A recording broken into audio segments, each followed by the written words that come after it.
set? You all set to go? Well, it's a great honor to have the Prime Minister and the Crown Prince of Bahrain. That's a fancy two titles, I want to tell you. I don't know if I'd rather be the Prime Minister or the Crown Prince. I think I'd take the Crown Prince. And very importantly, your son, your beautiful son, who has a great reputation, you know that. Thank you, Mr. President. Great reputation as a smart, hardworking guy, so it's good to say hello to you. Congratulations. We've had a tremendous relationship, I have personally, with Bahrain over the years, and has been a fantastic ally. And anything they needed, we helped them, and anything we needed, they helped us. And we're going to be talking about a lot of different things, including the most perfect military maneuver that anybody's seen probably in 50 years, which took place a few weeks ago when Iran knocked out their entire potential nuclear capacity. And it was obliterated. You know, I used that term. They said, well, maybe that's too much. I said, no, it turned out it was more than obliterated. They can't go back. And we're just really going to talk about some things, including trade. We're going to be discussing trade. We do a lot of trading with Bahrain. And we're going to have lunch after this, but we'll take some questions. At first, I'd like to ask the Crown Prince to say a couple of words. And he also has a father who's living and well and doing fantastically, as I understand it. He is. And somebody he's respected all over the Middle East and all over the world. And thank you very much for being here. Thank you, Mr. President. Thank you, one and all. It is indeed a great honor to be here on this fine morning to put into action the relationship that exists between our two countries. We will be discussing security issues, we'll be discussing trade and investment, which is very important. We're very happy to be announcing $17 billion worth of deals that are coming to the United States. And this is real. This isn't... it's real money. These aren't fake deals. These are real deals. They don't have to borrow the money. We don't have to borrow it. It's coming in. And it only builds upon a legacy that we're very proud of. We have had a relationship in the civil side between our two countries since 1893 and formally since 1948. So may it long continue, and we look forward to many, many more years of productive partnership. Thank you, Mr. President. We will have you that. Honor us. We will have that indeed. Many good years, and I'd say right now is your top year, and we appreciate the investment. It's a great. We left, as you know, Saudi Arabia. We were just there in Saudi Arabia, and Qatar was so great. Leader was great. We had UAE, and we had a couple of other visits, but all great places, and we left with $5.1 trillion of investment, and they all want to be investing in the United States. Yes. We have, I think we have over $16 trillion of investment coming in, which is a record, and we're only a little bit into the year. And let's say the first 2 months I sort of took it easy because we had to fix up the Oval Office. I had to devote my time to fixing it up, but no, we had to fix up our country. So we have, I think everyone is saying we have the hottest country now anywhere in the world. We were dead a year ago. We are a dead country. And now we have the hottest country anywhere in the world. And it's a great honor to have you here. Thank you, Mr. President. Any questions? On Syria, can you comment on the developments in Syria at the moment? Well, I can comment. I think I'll ask Marco to say a few words on Syria. Yeah, it's complicated, obviously. These are historic, long-time rivalries between different groups in the southwest of Syria, Bedouins, the Druze community, and it led to an unfortunate situation and a misunderstanding, it looks like, between the Israeli side and the Syrian side. So we've been engaged with them all morning long and all night long with both sides, and we think we're on our way towards a real de-escalation and then hopefully get back on track in helping Syria build a country and arriving at a situation there in the Middle East is far more stable. So in the next few hours, we hope to see some real progress to end what you've been seeing over the last couple hours. Mr. President, Jerome Powell, do you have plans, or if you're back considering firing Jerome Powell, and what's your justification if you're thinking about this to do this? Too late. He's always been too late, hence his nickname, Too Late. He should have cut interest rates a long time ago. Europe has cut them 10 times in the short period of time, and we cut them none. The only time he cut them was just before the election to try and help Kamala or Biden, whoever the hell it was, because nobody really knew. Obviously, that didn't work, but he tried to cut him for the Democrats, Kamala. And how did that work out? You'll tell me. It didn't work out too well, did it? But I think he does a terrible job. He's costing us a lot of money, and we fight through it. It's almost, the country's become so successful that it doesn't have a big impact, but it does hurt people wanting to get a mortgage. People want to buy a house. He's a terrible Fed chair. I was surprised he was appointed. I was surprised, frankly, that Biden put him in and extended him, but they did. So, no, we're not planning on doing anything. We're very concerned.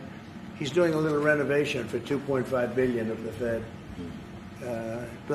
building a renovation, and they have a close to $900 million cost overrun, and it's a shame. But the biggest cost overrun is the cost overrun for interest rates, because we should be paying 3 points lower, and we would save $1 trillion a year in interest if that were the case. And all it is the stroke of a pen. And that goes for his board, too, because his board is not doing the job, because they should try and rein this guy in. So he's doing a lousy job, but no, I'm not talking about that. Fortunately, we get to make a change in the next, 8 months or so. And we'll pick somebody that's good, and we'll pick somebody. I just want a fair job. We want to see lower interest rates. Our country deserves it. We're making a lot of money. We're doing great as a country. We have no inflation. Record stock market, record business, record everything. Everything's a record now. We had the worst inflation in history under Biden, and now we have almost no inflation. We've done a great job, and we should have the interest rates cut.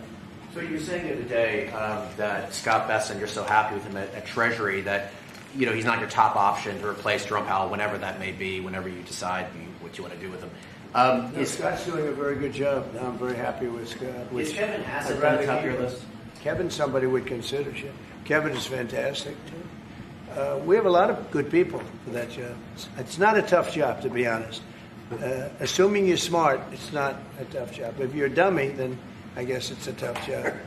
But it might be one of the easiest jobs I've ever seen. And now on top of it, he's building a close to $3 billion little nest egg for himself. He's not doing the right job. We should be saving $1 trillion a year in interest. When he talks about cost, we should be saving. Think of it, $1 trillion a year. Add that with the tariffs and everything else. But he just doesn't want. He's a knucklehead. But we'll see how that. We'll see how he's listening to this. That's a strange conversation. But we like to say it like it is. But we have a lot of people that want that job very badly.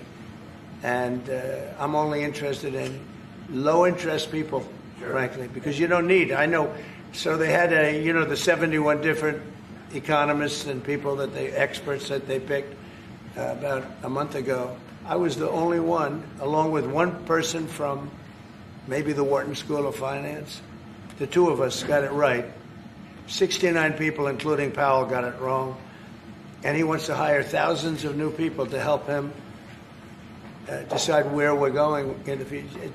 It only takes one good mind. It doesn't take 5,000 good minds. So they're expanding the Fed. It's the dumbest thing I've heard of. But, it's very autonomous. Just to follow up on that, sir, are you completely ruling out the idea of firing Jerome Powell? I don't rule out anything, but I think it's highly unlikely unless he has to leave for fraud. I mean, it's possible there's fraud involved with the $2.7 billion renovation. This is a renovation. How do you spend $2.7 billion? And he didn't have proper clearance, et cetera, et cetera. So that's going on. So there could be something to that, but I think he's not doing a good job. He's got a very easy job to do. You know what he has to do? Lower interest rates. Have you drafted a letter to say how if you decide that you are going to fire him? Have you drafted a letter? No, I haven't drafted a letter. So you didn't show a letter to Republican lawmakers last night? No, I talked about the concept of fire him. I said, what do you think? Almost every one of them said I should. but I'm more conservative than they are. Mr. President, No, we talked about it. In fact, we had 11 of the 12 people here yesterday, for a very big bill having to do with crypto, etc., and other things. And all of the votes are going with us, every single vote. But during the conversation, when we were talking about it, I asked, what would you do about that? They all said would fire him. Mr. President. Mr. President. Thank you for taking my question, sir. You were in Pennsylvania yesterday. You unveiled $92 billion worth of investments.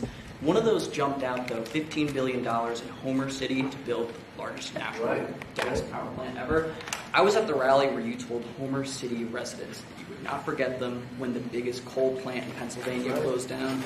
You delivered for them yesterday. What message do you have to those residents? Well, I'm happy. Homer City.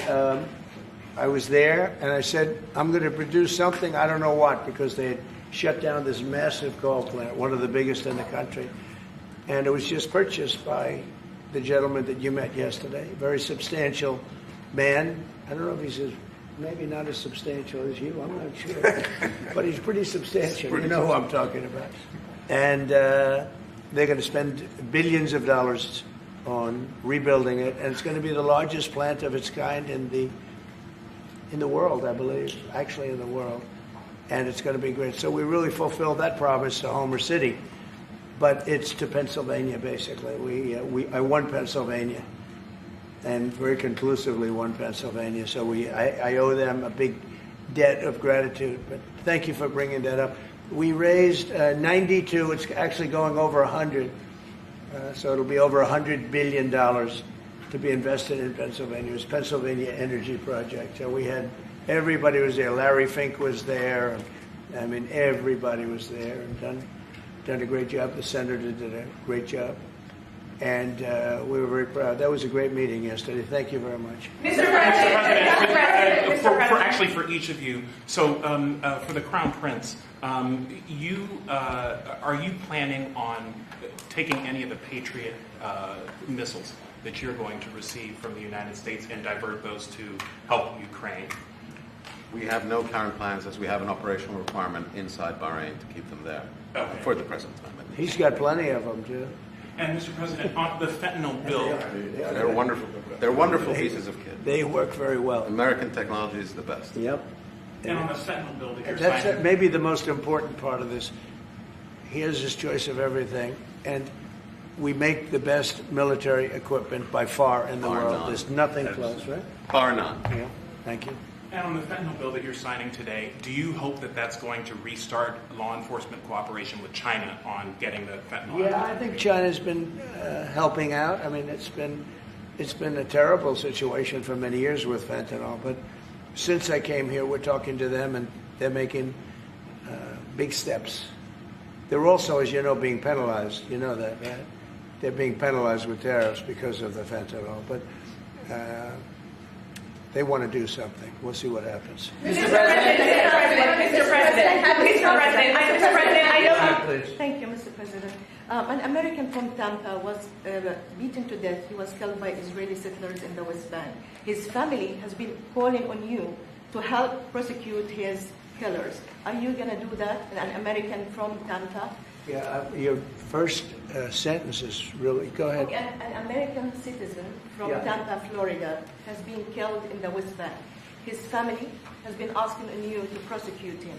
Are you going to help finding his Yeah, killers? well, so first of all, have you seen yesterday, Ambassador Huckabee has asked the Israelis to conduct an investigation. We want to get all the information about who was involved. We protect all American citizens anywhere in the world, especially if they're unjustly murdered or killed.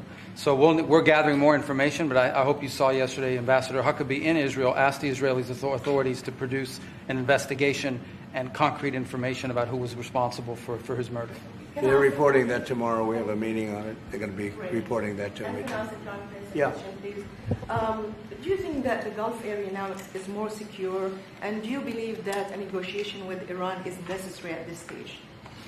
Well, I definitely believe that the volatility of the situation has been reduced.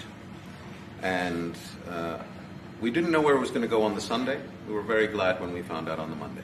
Let me put it that way. And should the Iranians want to negotiate, I believe the ball's in their court. That is the true reality of where we stand today. They are the ones that stand to benefit from a negotiation. And they do. They want to negotiate. They want to negotiate badly. We're in no rush because, we said we could have made a deal. They should have made a deal. And then we bombed the hell out of their various places. We're in no rush, but if they want to negotiate, we're here.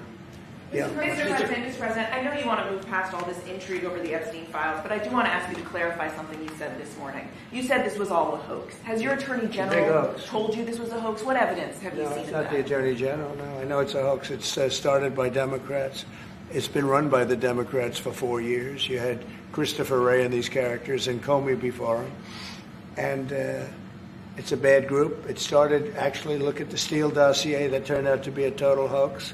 The 51 agents, the so-called intelligence agents, it was a hoax. It's all been a big hoax. It's perpetrated by the Democrats. And some stupid Republicans and foolish Republicans fall into the net. And so they try and do the Democrats' work. The Democrats are good for nothing other than these hoaxes. They're bad for policy. They're bad for picking candidates that can get elected. Like in New York, we have a communist running. He may get elected too, actually, but he'll destroy the city. It's I call it the Epstein hoax. It takes a lot of time and effort. Instead of talking about the great achievements, we've had a great gentleman.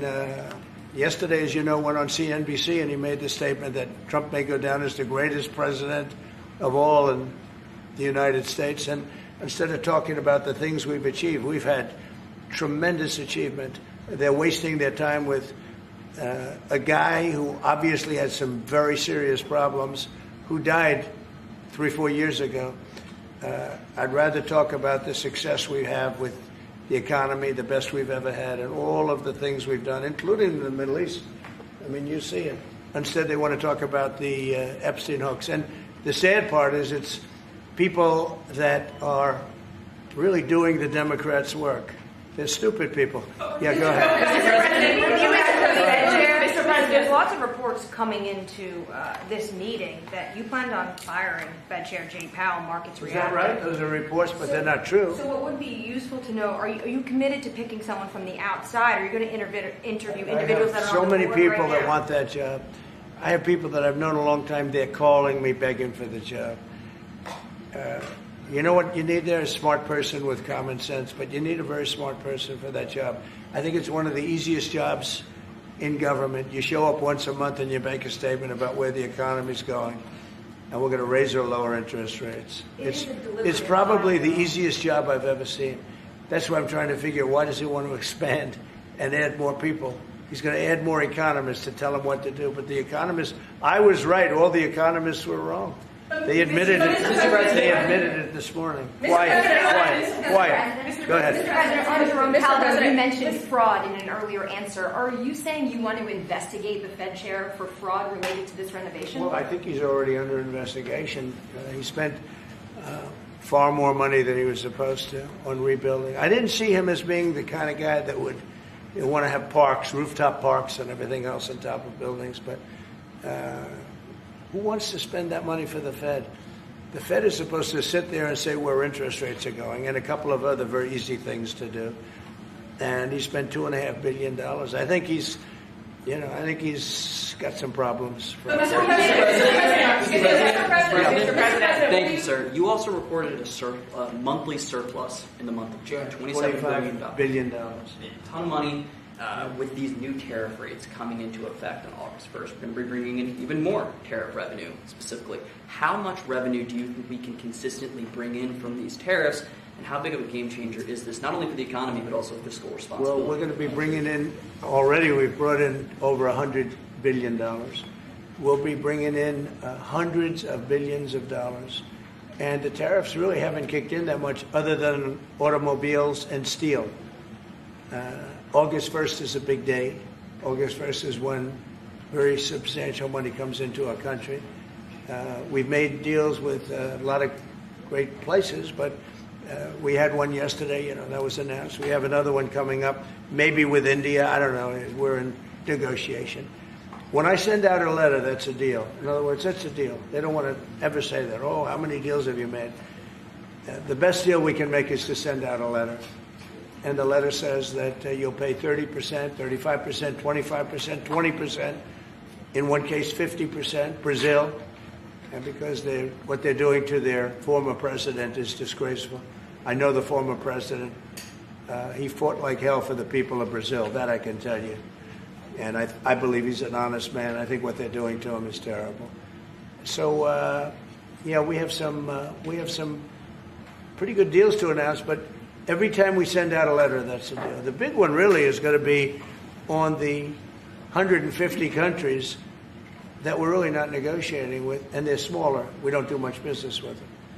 Because you have a lot of countries, you have over 200 countries, and a lot of people don't know this, but we'll have well over 150 countries that we're just going to send a notice of payment out, and the notice of payment is going to say what the tariff, and it's all going to be the same for everyone, for that group.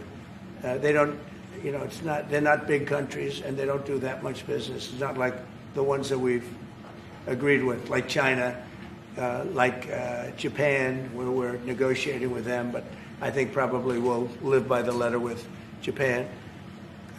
We're very close to a deal with India where they open it up. Indonesia yesterday it wasn't an open country, now it is. And they have tremendous copper, quality copper, and probably the most copper. And we made a deal with Indonesia. We pay no tariff, zero, and we have total access to trade. That's a phenomenal deal for our companies. And we've agreed with them, as you know, on 19%. They pay 19%. And it's a good deal for them, it's a good deal for us, so in that case. But we have a number of them coming up. But overall, we're doing well, and we're taking in a lot of money, We have the number one, we have the most oil of any country in the world, even more than them, which is hard to believe. But we have a little larger piece of land, right? We do, sir. But we're number one in the world in oil, and we're drilling, and today it hit $64 a barrel, which is great, and that'll help stop wars, actually. If you want to know the truth, it's going to help stop wars, and we hope to get it down a little bit more. But we have oil down to $2, $2.25, $2.50 in numerous states. We hit one at $1.98 a gallon, and that's a great thing. That's one of the reasons that inflation's in check. When you can do that, you stop the inflation. What Biden did is he ended our policies, went to his policies. He doesn't have a policy. Some lunatic around the desk had a policy. Whoever operated the auto pen had a policy, which is, by the way, I think the biggest scandal.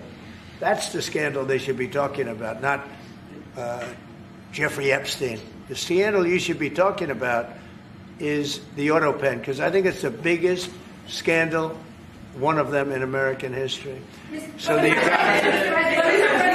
economy is doing really well, and people are seeing it. Yeah. Will you ask Attorney General Pam Bondi to release more documents to finally put this controversy to bed? Whatever's credible, she can release. If a document is credible, if a document's there that is credible, she can release. I think it's good. But it's just a subject. He's dead. He's gone, and all it is the certain Republicans got duped by the Democrats, and they're following a Democrat playbook, and no different than Russia, and all the other hoaxes. They're started by the Democrats, and some Republicans. In this case, I was surprised, but they got duped. But have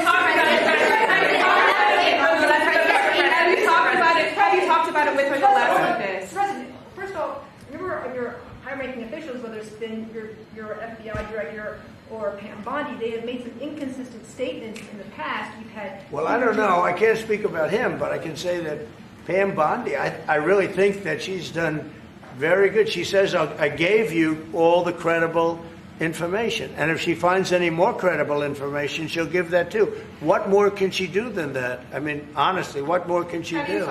And we do have bigger problems. We have problems with millions of illegal people that came in here, and they're killers and murderers. We have 11,888 murderers that were allowed into our country by Biden, Sleepy Joe Biden, stupid Joe Biden.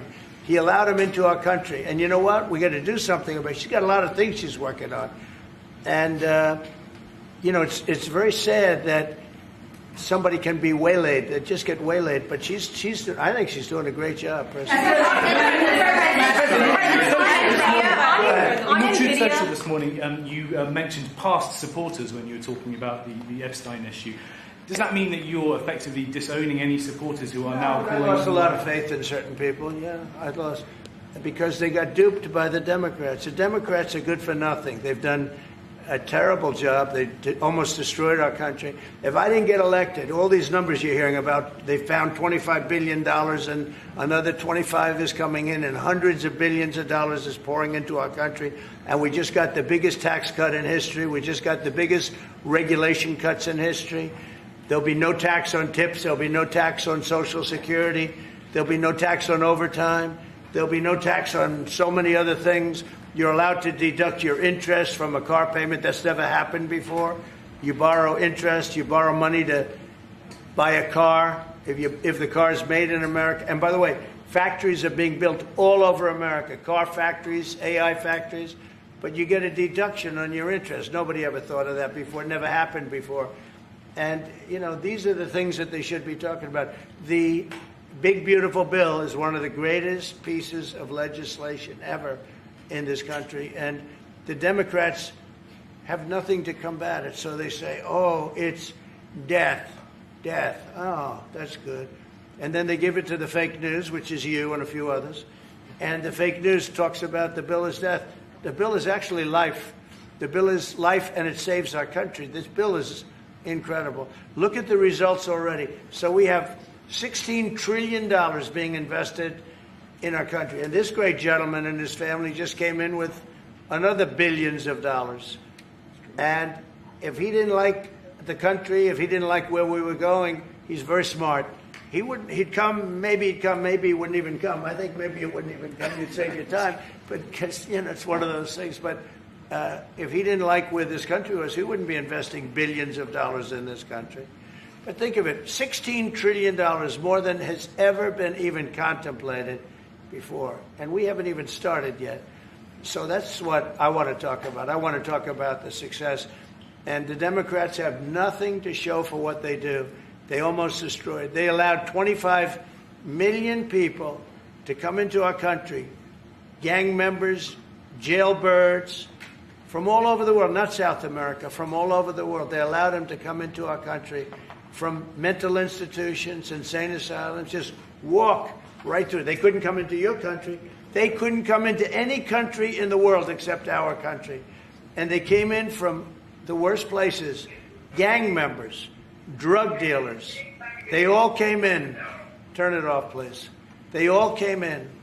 And I'm doing something about it. We have it under check right now. We got rid of a lot of the murderers already. Some of them we put in our prisons because they're so bad we don't want to take a chance in putting them in a foreign prison, have them come back.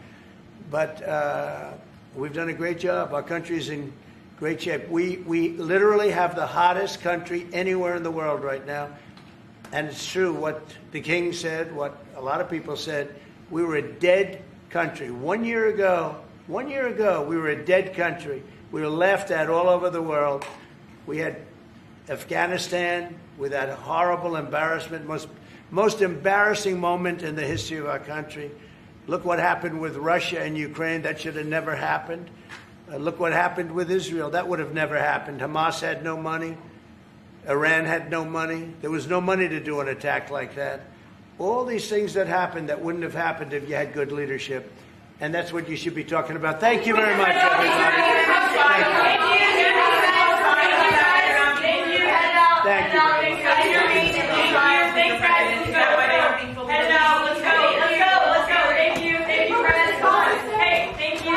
Thank you. Thank you. Thank you, Fred. Thank you. It's another day in paradise. Thank you, Mr. President. Thank you, Fred. Thank you. Thank you.